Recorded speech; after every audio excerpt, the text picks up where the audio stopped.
As a baccalaureate-prepared nurse, it is important to explore healthcare from a global perspective. What happens related to healthcare issues around the globe can have an immediate effect here at home in our local communities. These are some of the issues that have cropped up recently as far as global health is concerned. I mean, the SARS epidemic certainly did not develop in this country, but came from the world. And we're going to see more and more of these communicable diseases due to the ease of travel. So let's go back and just look at the historical perspectives of global health. Declaration at the alma mater of the WHO to achieve health for all by the year 2000. What they said here was they had a goal to achieve a healthier world by utilization of primary health care.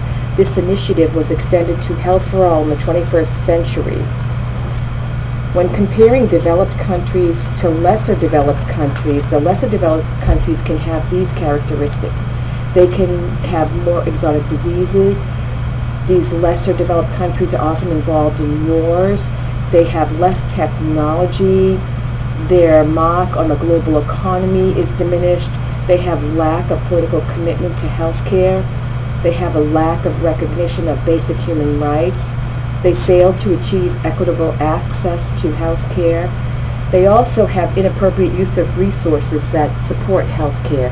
And all you need to do is you can go online and search out some third world countries and see what's going on in the world. I mean, just this morning in the news, I heard about a civil war that was probably developing in Egypt, which has an impact on the United States. So what is the role of primary health care and global health? Well, there'll be multidisciplinary participation. There'll be professional healthcare providers and community representatives, involvement of communities in the planning and implementation of all health intervention projects. For treatment, there'll be use of technology and up-to-date medical practices with accessibility and affordability for treatment of common diseases and injuries. Availability of chemotherapeutic agents for treatment of acute, chronic, and communicable diseases. They'll have a role in the development of nutritional programs with promotion and acceptance of traditional medicine and attention to sanitation such as food and water. What will the nurse's role be in this role of primary health? Well, they will focus on health promotion and prevention. They'll develop nutritional education. They'll collaborate with traditional practitioners. They'll have development programs of maternal and child health to include immunization and family planning, and they'll also develop preventive programs on local endemic problems. Organizations contribute to global health, and some of these are multilateral. So these are organizations that receive funds from multiple governments and non-government sources. They provide direction, coordination, and funding to countries to improve health. An example of these is the United Nations, the World Health Organization, and UNICEF. Bilateral organizations are single government agencies, usually operated in a single, less developed country, or a non-government or private voluntary agency.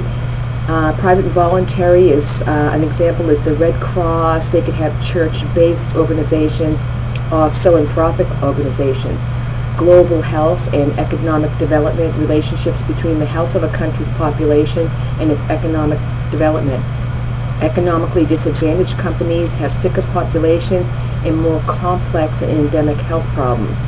We need improvement in health of population, which will contribute to economic growth of the country.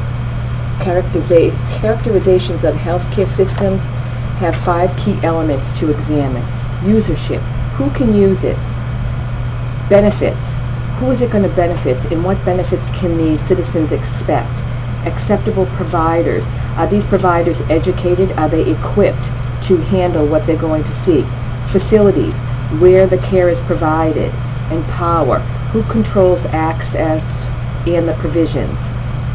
Some of the global health problems will be global burden of disease, losses from premature death, and losses of health and life from disability. Calculation of disability is adjusted for life years. Communicable diseases, tuberculosis, the largest cause of death from a single agent in the world. AIDS, a major cause of death in the world. Malaria is second only to TB as a killer in the world. What about maternal and women's health? Most deaths occur in pregnancy and childbirth, especially in third world countries. Diarrheal disease, a major cause of illness and deaths for children under the age of 5. Multiple deficiencies in nutrition and world health. Disproportionately, women and children have poor nutrition in some of the poorer countries. What is the nurse's role going to be in global health? Well, they'll have a leadership role by providing knowledge, skills, guidance, and direct services that include education and health promotion services. Nurses are strong advocates for primary care with their commitment to equity of health care for all. Nurses are not valued as much in poorer countries, causing their role to be blurred, resulting in a lack of appropriate utilization of their contribution to the overall health of the population. What about global health and bioterrorism? Well, they have developed surveillance systems used to track potential risks for intentional harm. These systems are also used for systemic disease intelligence and detection, outbreak verification, immediate alert, rapid response. What do nurses need to know when it comes to bioterrorism? Well, they need to know the name of the agent and the disease, a description of the agent, the occurrence, the reservoir, and the mode of transmission. And that is why that you as a nurse need to be current and updated with regards to bioterrorism. You know, what the incubation period is, the clinical features, the diagnosis, how it's diagnosed, what tests would be used, the medical management. Do you need to have certain gear on when you care for these people? How is it transmitted? What is the treatment, whether it be prophylaxis or therapy? The nurse's role in all of this will help people cope with the aftermath. They'll be able to decrease public concerns by educating the public and keeping a handle on what's going on. They'll be able to identify with the victims and allow them to, talk about what's going on. They'll be able to assist the victims to think positively and prepare other nursing personnel. And disasters certainly have an effect on global health. You'll notice that, in the past couple of years, when disasters occur in another country, like in Thailand, or when they had the tsunami, the United States provided aid with regards to financial aid and personnel to help out in those regions. So what is the definition of a disaster?